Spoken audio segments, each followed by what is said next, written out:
O que as Tartarugas Ninja e o Aranhaverso têm a ver? O famoso roteirista de quadrinhos conta que sofreu um acidente grave e novidades sobre a história do Oeste. Vem com a gente que o nosso giro começa agora. O roteirista norte-americano Donny Cates, autor de God Country e que teve uma fase bem relevante no Venom e estava escrevendo runs do Thor e do Hulk, estava sumido faz alguns meses. Rolaram algumas especulações de que talvez ele tivesse até deixado os quadrinhos, já que algumas das séries que ele estava à frente foram transferidas para outros quadrinistas. Agora, o Donny Cates abriu o jogo e revelou o motivo desse sumiço.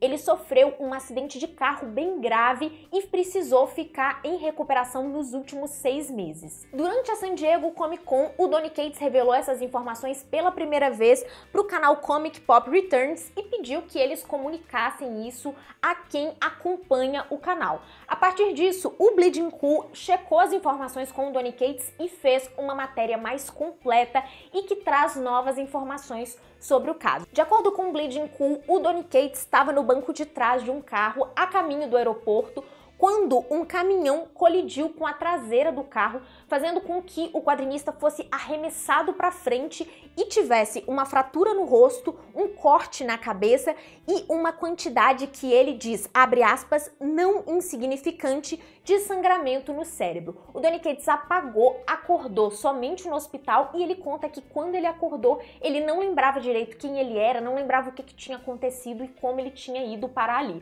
Um quadro de confusão mental mesmo. A linha do tempo não é muito clara, mas a partir disso, o Donny Cates teve que deixar as séries que ele estava escrevendo para que ele pudesse se recuperar do acidente. E é aí que essas séries são transferidas para outros quadrinistas, como a gente já sabe, né? O Hulk passou a ser escrito pelo seu desenhista, o Ryan Ottley, e a série também foi encurtada, teve menos edições do que o previsto, e o Thor passou para Torunn Grønbekk. O Donny Cates usou como exemplos dessa sua recuperação o fato de que ele teve que reaprender a, por exemplo, amarrar os sapatos. Ele diz também que teve algumas sequelas mais leves e alguns danos de memória, mas que de forma alguma isso irá afastá-lo dos quadrinhos. Ele pretende sim voltar a escrever, só que a gente ainda não tem um prazo para esse retorno do Donny Cates. Algumas pessoas na internet ficaram comentando que a Marvel deveria ter sido mais clara sobre esse afastamento do quadrinista, talvez revelado o motivo, mas a gente acredita que isso pode ter sido até um pedido do próprio Donny Cates para preservar a sua privacidade, preservar a privacidade da sua família ali que estava ao redor dele no momento em que ele estava se recuperando e que segue, né, se recuperando. A gente torce para que o Donny Cates fique bem logo e que possa voltar a escrever o quanto antes. O homem que recusou o Superman. Maxwell Charles Gaines, ou MC Gaines, é considerado uma das figuras-chave para a formação da indústria de quadrinhos norte-americana no início do século passado.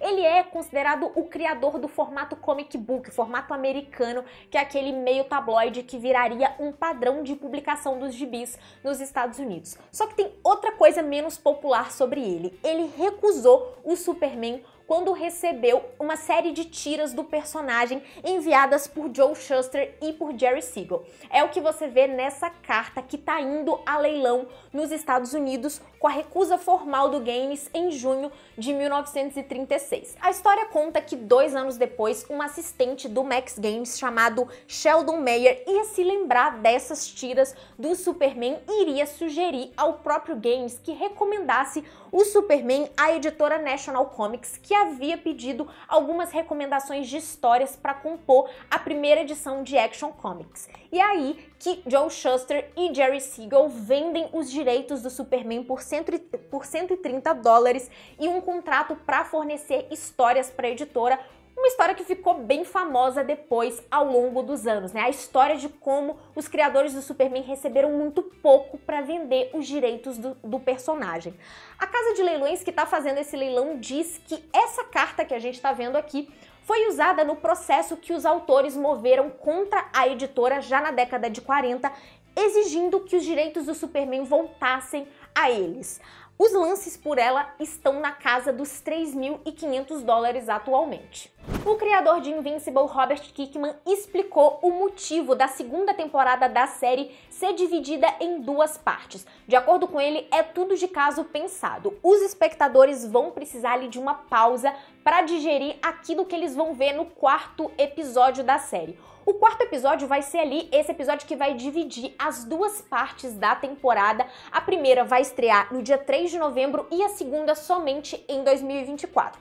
Além dessa questão de que vai haver uma espécie de season finale ali no meio da temporada, o Kirkman também diz que esse período em que a série vai estrear ali por volta do dia 3 de novembro é o período em que começam as festas de fim de ano, né? Tem o Thanksgiving Day lá nos Estados Unidos, depois vem Natal, Ano Novo, e aí as pessoas elas estão mais dispersas, a atenção delas está mais voltada para esses encontros de fim de ano, para a família, e é mais difícil que elas se concentrem nas séries. Então ele disse que isso também foi uma motivação para que não acontecesse uma continuidade da temporada e sim essa divisão em duas partes. Invincible, como eu disse, retorna para a segunda parte em 2024, mas a gente não vai precisar esperar tanto tempo quanto a gente esperou da temporada 1 para a temporada 2 para a gente assistir a temporada 3, que já está em produção, segundo o Kirkman, e que não vai demorar tanto assim. Também tem um filme live action em produção. Sim, Invincible vai ter um live action, talvez você não tá se lembrando disso porque é uma notícia lá de 2017, quando o projeto foi anunciado, mas recentemente o Kirkman disse que o projeto tá sim de pé, que a Universal tá tocando isso, mas que ainda tá em passos lentos por causa da greve dos roteiristas, né? Isso também foi um motivo extra para os atrasos que já vinham acontecendo na produção desse filme live action. Ele disse que a gente pode ficar tranquilo que o filme vai sair e enquanto você tá esperando aí a segunda temporada de Invincible e também o live action, você pode assistir o episódio especial sobre a Atom Eve, que saiu no Prime Video recentemente, que já dá aí um gostinho de como que vai ser esse retorno de Invincible para a segunda temporada. Homem-Aranha no Aranhaverso foi o que tornou esse novo filme das Tartarugas Ninja possível e quem diz isso é o próprio diretor, o Jeff Rowe. Segundo ele, as Tartarugas Ninja Caos Mutante só foi possível, só pôde se arriscar tanto porque antes disso Homem-Aranha no Aranhaverso foi um sucesso de crítica e também comercial. E ele diz que as mudanças que o Aranhaverso trouxe não são somente estéticas, mas também na abordagem emocional, na maturidade emocional do roteiro. Abre aspas, essa mudança foi tão sísmica que se tornou esperada. De repente, fazer filmes que se parecem com o estilo de animação em CG dos últimos 30 anos passou a parecer algo datado. E isso explica um pouco também como a indústria funciona. De acordo com Chris Miller, que é coprodutor do Aranhaverso, a indústria de animação funciona a partir de duas coisas: medo e ganância. Segundo ele, a indústria precisou dessa experiência do Aranhaverso para que eles entendessem que era possível apostar numa linguagem diferente, em uma estética diferente. E isso provou que o público queria sim novas experiências. O Homem-Aranha no Aranhaverso trouxe essa nova leva de animações e trouxe também esse olhar de que era possível mudar, de que era possível sair daquele formato que já estava habitual. Tartarugas Ninja, o Caos Mutante, como eu disse, estreia no final do mês aqui no Brasil e já está recebendo boas críticas lá fora e está sendo também um sucesso de público. A série italiana História do Oeste, de Gino D'Antoni, vai ser lançada aqui no Brasil pela editora Saican. Você provavelmente já estava sabendo disso, até porque a campanha já estava em andamento, mas agora a gente vai ter uma mudança editorial. Essa mudança foi revelada numa live no Ministério dos Quadrinhos na última terça-feira. Olha só, agora, ao invés de cada volume de História do Oeste compilar 2 edições, eles irão compilar 3. E com isso, a série passa de 38 volumes para 25. Se você já apoiou no Catarse, não precisa se preocupar, isso porque não vai ter nenhuma mudança no valor para quem já apoiou. Agora, a editora também vai fazer uma nova campanha pensando que essa mudança editorial pode atrair novos apoiadores. A previsão de envio de História do Oeste é para o final do mês de agosto. Falando em compilar edições, o J-Box descobriu pelo ISBN que Alice in Borderland da editora JBC foi cadastrado no formato Big, o que quer dizer que cada volume vai reunir 2 edições do mangá e com isso a série vai passar de 18 para 9 volumes. A JBC ainda não deu previsão para quando vai começar a publicar Alice in Borderland. É um daqueles mangás que estão previstos para este segundo semestre de 2023. E se você quer saber a lista completa de mangás que a JBC prometeu para ainda em 2023, tem um post que a gente fez especial sobre isso lá no Fora do Plástico e a gente vai deixar linkado aqui na descrição desse vídeo. Pré-vendas da semana, pra gente ficar por dentro das pré-vendas que começaram recentemente. Vamos falar de segmentos, mais um Juan Jimenez pela editora Comic Zone. A editora já tinha publicado Cidade, Escória e mais recentemente Eu Dragão. E agora nós temos o Jimenez ao lado do Richard Malka, que faz os roteiros. A previsão de lançamento dessa ficção científica é pro final deste mês de agosto. A série Fence chega ao volume 5 e a galera cumpre com aquilo que eles tinham prometido. No final do ano passado, eles tinham dito que iriam publicar os 5 volumes de Fence em 2023 e eles realmente cumpriram. O volume 1 foi lançado em fevereiro e agora, com o volume 5, eles alcançam a publicação nos Estados Unidos. A previsão de lançamento desse volume 5, que já está em pré-venda, é para o dia 18 de setembro.